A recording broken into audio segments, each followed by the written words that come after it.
Salut tout le monde, j'espère que vous allez bien. Donc aujourd'hui on va se retrouver tout simplement pour la première vidéo pronostic de l'année. Donc concernant donc bien évidemment le Royal Rumble 2017 et également NXT TakeOver San Antonio. Je vais d'ailleurs pas perdre de temps et je vais directement commencer par le pay-per-view de NXT. Donc vous inquiétez pas, hein, ça va vraiment être très rapide pour NXT. Donc alors premier match, donc on aura Roderick Strong contre Andrade Cien Almas. Honnêtement c'est un match entre deux catcheurs qui pour l'instant n'ont pas vraiment encore eu un gros impact à NXT.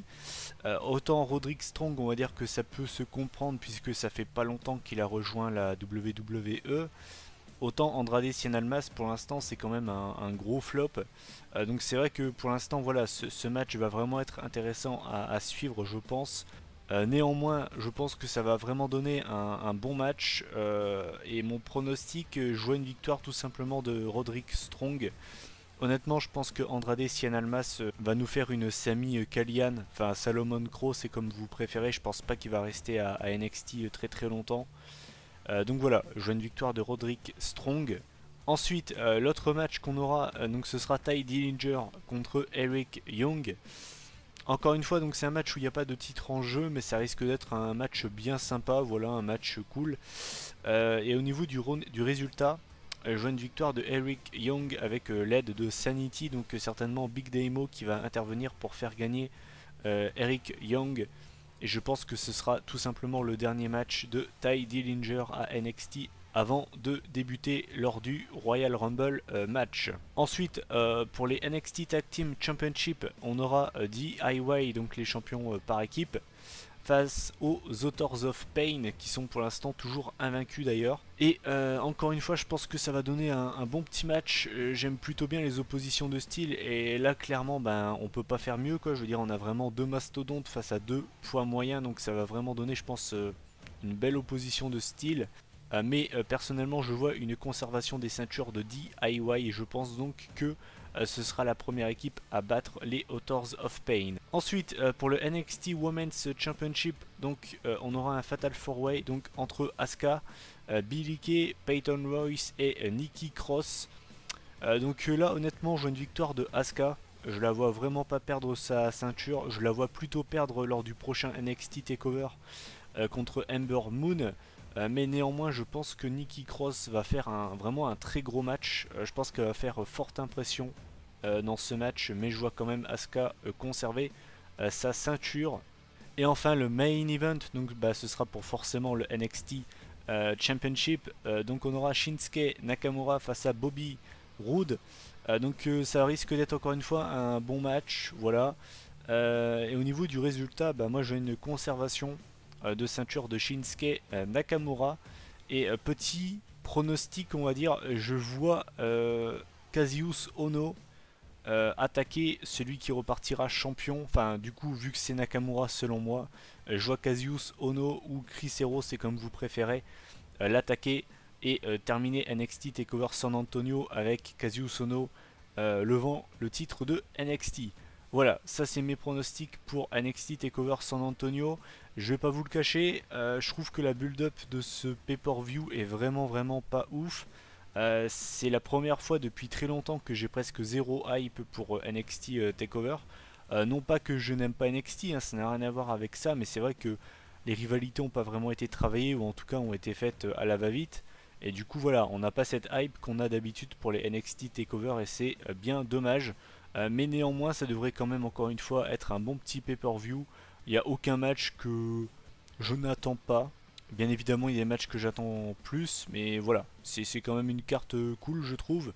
Donc voilà, j'en ai terminé avec mes pronostics pour NXT. Voilà, bah écoutez maintenant on va pouvoir passer au vif du sujet, donc le Royal Rumble Pay-Per-View, donc le premier Pay-Per-View de 2017, donc bien évidemment je suis très hypé, chaque année je suis vraiment très hypé pour le Royal Rumble, ce qui est un petit peu normal, c'est le Pay-Per-View que j'attends le plus juste derrière le WrestleMania. Donc je vais commencer directement par le match pour le titre Cruiserweight, donc on aura Rich Swann contre Neville. C'est un match que j'attends puisqu'en fait les deux se sont déjà affrontés dans un main event de 205 live, donc je crois que ça remonte à il y a environ 3 semaines et le match était vraiment bon. Je vous conseille d'aller le voir si vous l'avez pas vu. Et du coup voilà, je ne peux qu'attendre ce match qui sera en plus de ça en pay-per-view. Je pense que la qualité sera là, je veux dire honnêtement, si on arrive à avoir un mauvais match avec ces deux mecs là, je n'y comprends plus rien. Au niveau du pronostic, moi personnellement je vois une victoire de Neville qui est impressionnant depuis qu'il a tourné heel, je le trouve génial. Je le mets dans mon top 3 de mes heals préférés actuellement. Il a même pas besoin de prendre le micro, je veux dire même juste ses expressions faciales me suffisent. Je le trouve génial en heal Neville et vraiment il fait très très bien son job. Donc voilà, je vois une victoire de Neville qui marche sur la division Cruiserweight depuis quelques semaines. Voilà, et au niveau de la qualité du match, j'espère vraiment qu'ils auront un match de qualité. Ils ont eu presque 15 minutes pour s'exprimer dans un épisode de 205 live. J'espère qu'ils auront le même temps en pay-per-view et j'espère qu'ils feront mieux que ce qu'ils nous avaient déjà proposé à 205 live, parce que je vous le dis direct, si on a un match de 7 minutes tout pété, là par contre vous allez m'entendre gueuler parce que j'en ai marre de voir les Cruiserweight avoir des matchs pas terribles en pay-per-view. Honnêtement ça commence vraiment à me gaver. Ensuite on va passer au deuxième match de la soirée, aka le match dont j'en ai strictement rien à foutre. Voilà, je préfère être cash avec vous. Si vous l'attendez, honnêtement, bah c'est bien pour vous. Moi j'ai zéro attente autour de ce match. Donc on aura Charlotte, la championne, face à Bayley. Je vais vous le dire direct, je vois une conservation de ceinture de Charlotte. Je la vois plus perdre le titre vers le WrestleMania, mais je la vois pas perdre au Rumble en fait. La rivalité me saoule, je trouve d'ailleurs Bayley ridicule quand elle a fait son poème en disant que les violettes étaient bleues, les roses sont rouges, et elle a fait un rime en disant je vais te battre au Rumble Charlotte. C'est ridicule vraiment, Bayley elle me saoulait, enfin j'ai jamais été un grand fan de Bayley, que ce soit à NXT ou bien même dans le main roster. C'est vrai que son personnage m'insupporte, je peux pas, j'accroche pas à son personnage, désolé. Une gamine de 5 ans, YOLO, je fais des câlins à tout le monde, c'est vraiment pas ce que je recherche dans le catch. Mais depuis qu'elle est dans le main roster, c'est encore pire. Donc vraiment, non, je suis pas du tout fan de Bayley. Donc je vois une conservation de Charlotte. Le match sera pas forcément mauvais, hein, mais j'en attends vraiment rien. Je pense que le match sera passable, quoi. Il aura vraiment rien de transcendant. Et voilà. Ensuite, le troisième match de la soirée. Donc ce sera pour le WWE Championship. Donc on aura John Cena contre AJ Styles. Acte numéro 3, puisqu'ils s'étaient déjà affrontés à Money in the Bank et SummerSlam. Donc forcément c'est un match que j'attends. Ils ont fait notamment une promo absolument exceptionnelle lors de SmackDown. Voilà, clairement je suis hypé pour ce match. Ils nous ont pas déçus, même leur match de Money in the Bank qui était un petit peu en dessous était quand même déjà bon. Leur match de SummerSlam a été pour beaucoup le match de l'année, en tout cas dans le main roster à la WWE. La question qu'on peut se poser, c'est est-ce que Styles et Cena peuvent faire encore mieux que ce qu'ils nous avaient proposé à SummerSlam? Ça, c'est une autre question. Mais dans tous les cas, c'est un match que j'attends. Je pense qu'on va vraiment avoir un excellent match. Et je pense qu'on aura déjà l'un des matchs de l'année dès le premier pay-per-view de l'année. Et ça fait clairement plaisir. Pour ce qui est de John Cena, je suis excessivement fan du personnage John Cena depuis qu'il est revenu à temps plein. Avec un Cena qui, pour la première fois depuis très très longtemps, a besoin de prouver quelque chose. Et vraiment, ça fait vraiment plaisir de voir un Cena comme ça.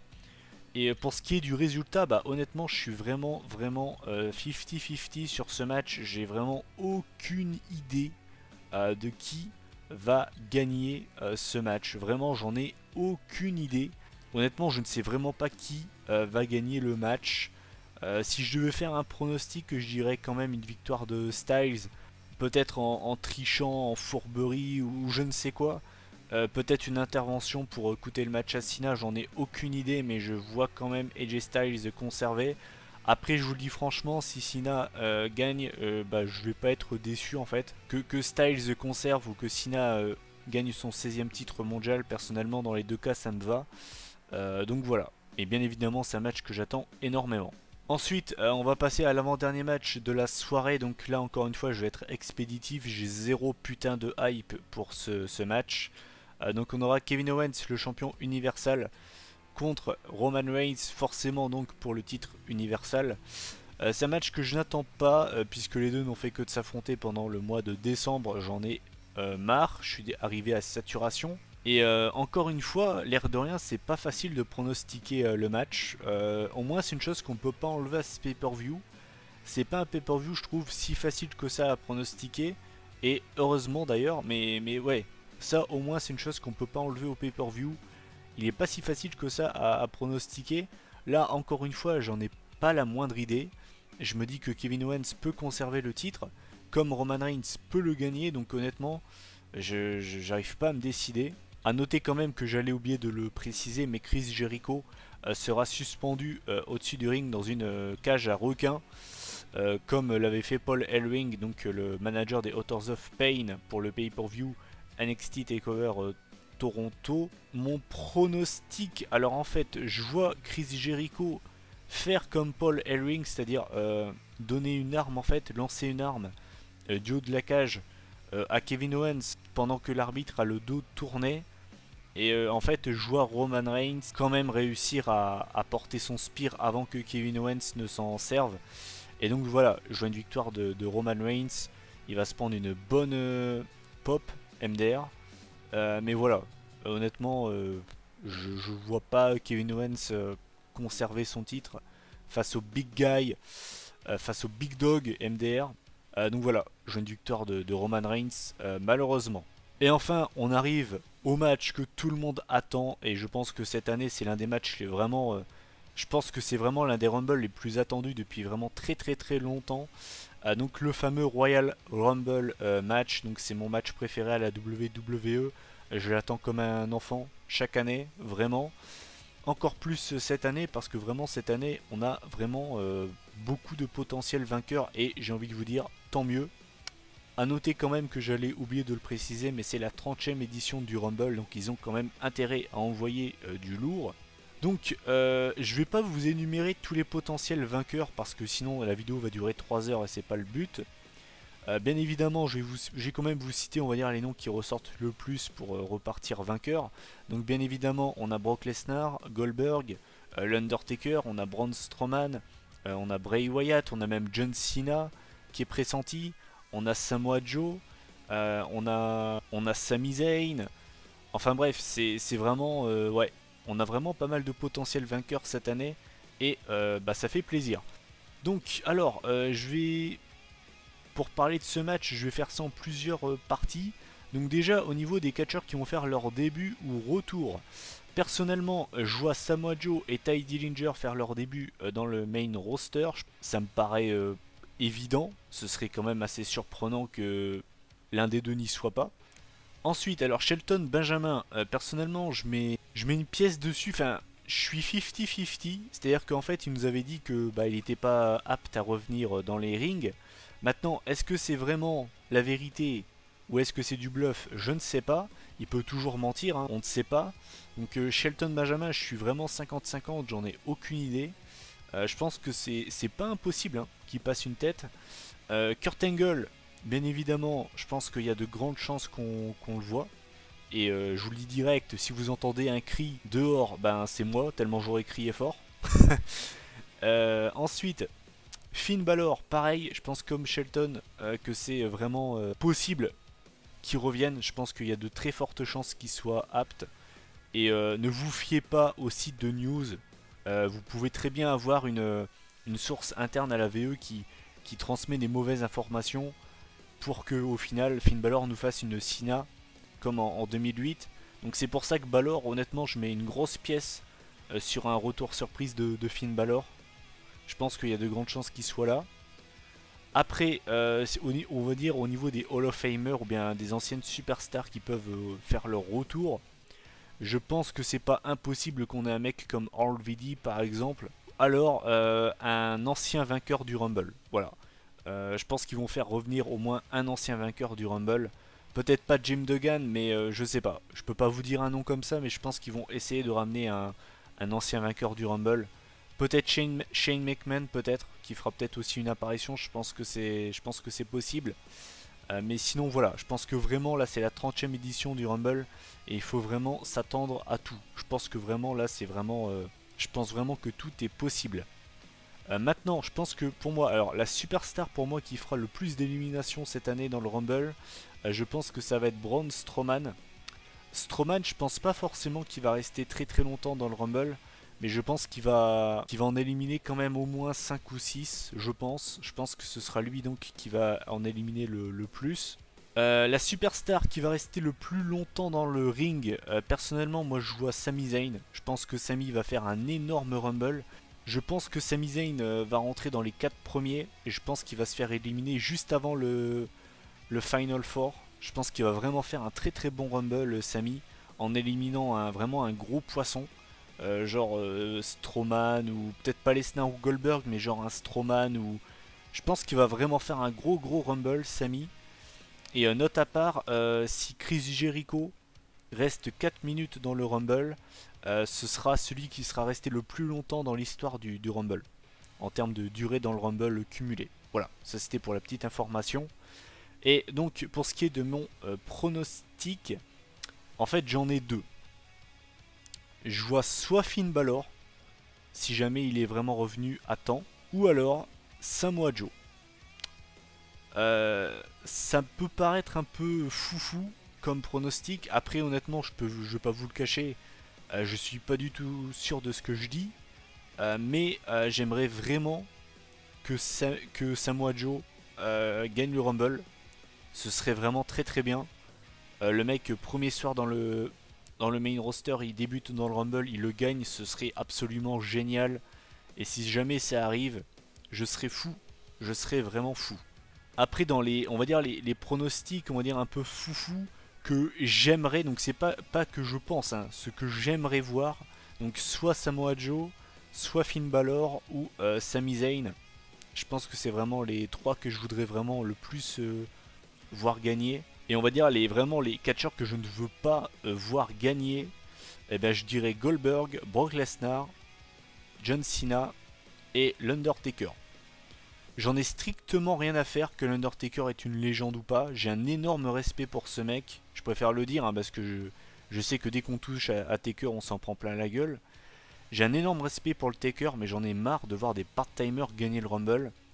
Moi j'ai envie que ce soit un mec qui se casse le cul toute l'année, qui est là toute l'année, qui voit pas sa famille de l'année presque, qui s'entraîne toute l'année à la salle de sport et dans le ring, qui gagne cette année le Rumble. Je veux certainement pas voir Goldberg, Lesnar, Taker ou bien même Cena gagner le Rumble, vraiment. C'est les 4 vraiment que je ne veux pas voir gagner.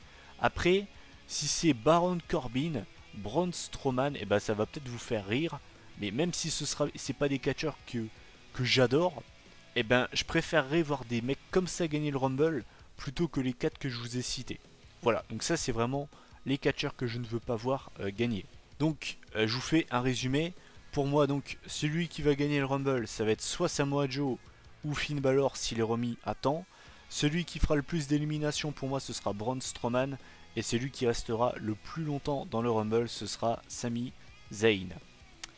Voilà, bah écoutez, vous connaissez mes pronostics donc pour NXT TakeOver San Antonio et le Royal Rumble 2017. Je suis vraiment impatient de voir ce que ça va donner, vraiment, je suis vraiment très impatient. Je suis vraiment comme un gamin. J'espère vraiment qu'on aura un pay-per-view de qualité. En même temps, j'ai envie de vous dire, honnêtement, vu la carte, on peut vraiment avoir un bon pay-per-view. Peut-être pas le pay-per-view de l'année, mais si les matchs sont bien bookés, on peut vraiment avoir un bon pay-per-view. Et je suis vraiment impatient de connaître qui gagnera donc le Royal Rumble match. Voilà, bah écoutez, je vous invite tout simplement à donner votre avis en commentaire sur les deux pay-per-view si vous regardez également NXT. Voilà, n'hésitez pas donc à donner vos pronostics en commentaire. Pareil pour le Rumble, n'hésitez pas à dire selon vous qui fera le plus d'éliminations et qui restera le plus longtemps donc dans le ring. Donc bah moi je vous souhaite tout simplement un très bon week-end catchesque. On se retrouve dimanche, si jamais j'ai le temps de la sortir dimanche, donc pour la vidéo résultat de NXT TakeOver San Antonio. Si jamais j'ai pas le temps, je vous la sortirai milieu de semaine. Et normalement lundi ou mardi gros maximum pour la vidéo résultat et mon avis donc sur le Rumble 2017. D'ici là donc bah prenez soin de vous. Salut tout le monde.